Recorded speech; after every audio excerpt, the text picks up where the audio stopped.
जब भी हम किसी मटेरियल को हीट ट्रीटमेंट करते हैं तो हीट ट्रीटमेंट करने के बाद से हमारा मटेरियल एक्सेप्टेबल है या नहीं है, ये हम कैसे डिसाइड करेंगे। तो आइए आज हम इसी के बारे में बात करेंगे। आप सबका बहुत बहुत स्वागत है बोल्ट साइंस के इस नए वीडियो में। दोस्तों, आज हम बात करने वाले हैं heat treatment lot approval checklist के बारे में। तो ये स्क्रीन पे आपके सामने ये जितने जितने सारे टेस्ट हम हीट ट्रीटमेंट होने के बाद से करते हैं, वो सारे यहाँ पे आपके सामने हैं। मैं एक एक करके इन सारे टेस्ट के बारे में आपको संक्षेप में एक्सप्लेन करूंगा। ठीक है। तो इसमें सबसे पहले हम किसी भी हीट ट्रीटमेंट लॉट को चेक करने के लिए हम उसके सरफेस की हार्डनेस चेक करते हैं।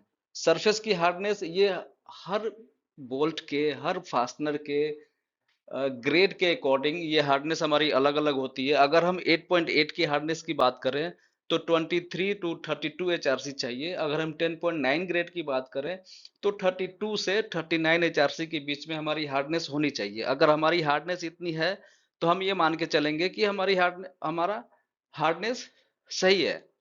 तो सबसे पहले टेस्ट हम क्या करेंगे, सरफेस की हार्डनेस की टेस्टिंग करेंगे। अब हार्डनेस टेस्टिंग करने के लिए हमें हार्डनेस मशीन चाहिए। तो हार्डनेस मशीन का कैलिब्रेशन ये चेक करना सबसे पहला काम है। जब हार्डनेस मशीन हमारा फुल्ली कैलिब्रेटेड होगा, कैलिब्रेशन का एक प्रोसीजर होता है, वो मैं आपके साथ शेयर करूंगा किसी अगले वीडियो में। तो हार्डनेस मशीन के कैलिब्रेशन को ओके करने के बाद से हम सरफेस की हार्डनेस की टेस्टिंग करेंगे। फिर हम उसके कोर की हार्डनेस की टेस्टिंग करेंगे और कोर की हार्डनेस भी हमारी परमिसिबल रेंज में होनी चाहिए। हमारी जो हार्डनेस सरफेस पे है वो हार्डनेस लगभग लगभग कोर पे भी होना चाहिए।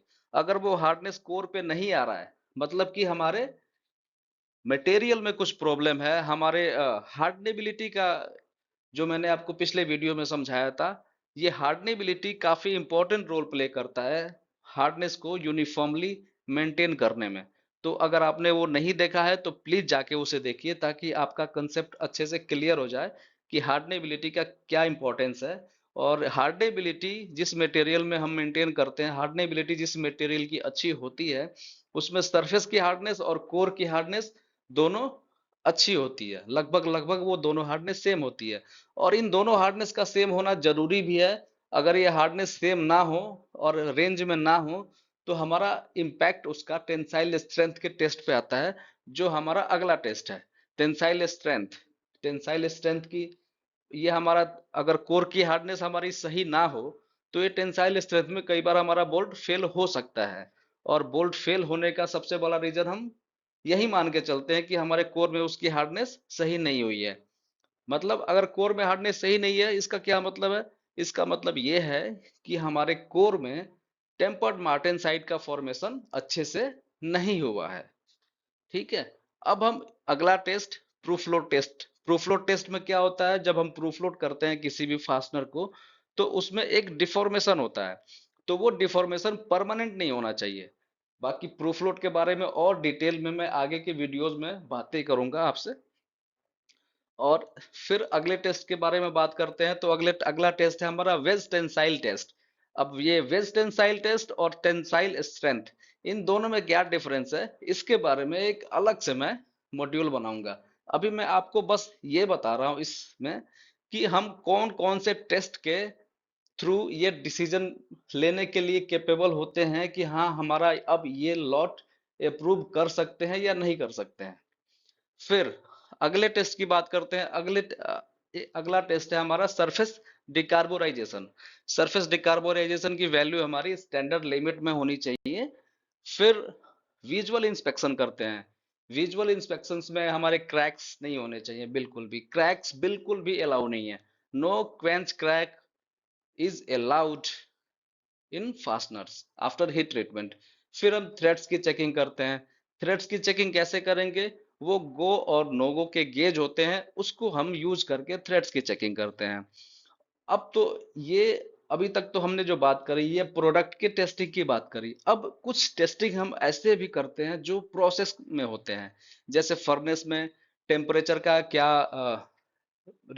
टेम्परेचर हमारा क्या रहा, फर्नेस का टेम्परेचर, हार्डनिंग का टेम्परेचर कितना था, फिर टेम्परिंग का टेम्परेचर कितना था। उसके बाद क्वेंच वायल का टेम्परेचर कितना था, ये सारे स्टैंडर्ड स्पेसिफाइड रेंज के अंदर होना चाहिए। फिर क्वेंच वायल का कंडीशन क्या है, वो प्रॉपर एजिटेशन उसमें हो रहा है या नहीं हो रहा है, वो क्लीन है या नहीं है। और इसके अलावा दो टेस्ट और है, दो चीजें और है जो हमें इसका खासा ध्यान रखना पड़ता है।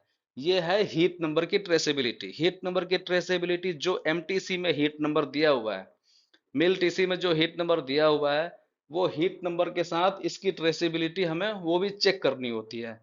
उसके बाद लॉट आइडेंटिफिकेशन। हीट ट्रीटमेंट में हम एक लॉट नंबर देते हैं। वो लॉट नंबर क्या होता है, हमारे हर हीट का एक सीरियल नंबर होता है, तो वो हमें उसकी भी आइडेंटिफिकेशन करनी पड़ती है, वो भी हमें मेंटेन करना पड़ता है। तो इतने सारे टेस्ट करने के बाद से, ये सभी टेस्ट को हम